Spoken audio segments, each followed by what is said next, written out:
In the meantime, comfortable temperatures throughout the day. We had a good amount of rainfall in the area as well, and kind of mitigated that sense of unhealthy air that we kind of had to deal with the last few days. Let's see what the next few days have in store with Greg.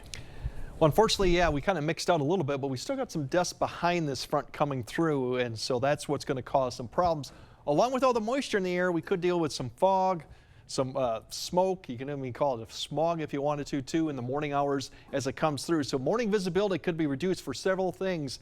It's something to keep in mind when you wake up to see what it looks like. It's going to be a fluid situation and how this all evolves. But we definitely are going to have some visibility reductions in the morning and air quality, too. It should improve by noon to the afternoon.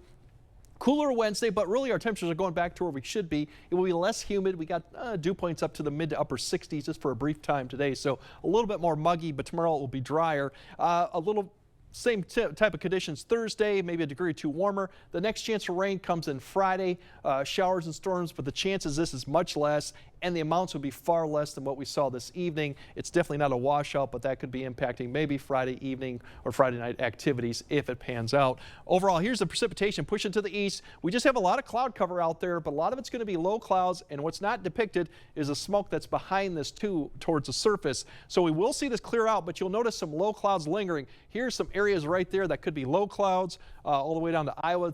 You can see those two, or some fog areas. That combined with the smoke too could create some issues, and you can see quite a bit right there along just east of 994 up to Ladysmith, down to Vokesfield, more of the familiar areas that do get this. River areas, lakes, something to keep in mind of too.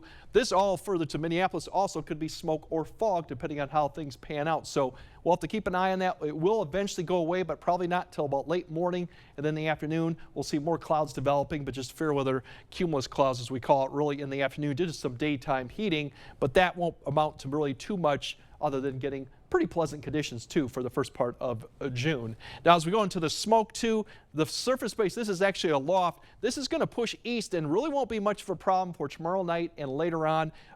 Haze-wise, I think we'll be fine. It's the surface base that becomes more of an issue. You can see right now it is somewhere in the areas between Twin Cities and Rochester, just east of Eau Claire, west of Eau Claire. It's hard to see it with all the cloud cover right now overhead, but visibility at these places are indicating some of that. That's what's going to come through between about 6 to 9 for La Crosse.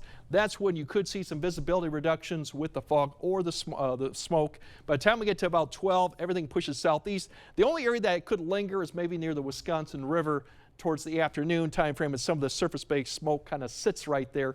But I think will be better conditions going into Thursday morning, but we'll have to keep an eye on that too. Overall, there's your tomorrow's highs, right where we kind of should be for this time of year. Thursday, maybe a degree or two warmer, but overall fairly close. Some areas may get 80, but then as we go into Friday, that's when the shower chance comes in, and it's really Friday. You can see a little bit of this disturbance comes through, just some showers and maybe even a storm, but coverage and chances far less than we saw this evening, but we'll keep an eye on that for anything Friday. Saturday, we're back to where we kind of should be too, mid-70s too. Not expecting to remain dry, but things do change for Sunday. We have showers and thunderstorms coming back in, but notice the temperatures throughout the time period. We really don't get back to maybe low 80s or even higher till about the middle of next week. But overall, we're going to stay pretty close to average, about 3 degrees above or below, depending on location. So not too bad, but tomorrow could be kind of interesting with that smoke and fog combination out there. So something to keep in mind for driving, but we'll see improvements here as we go throughout the day. All right. Thanks, Greg.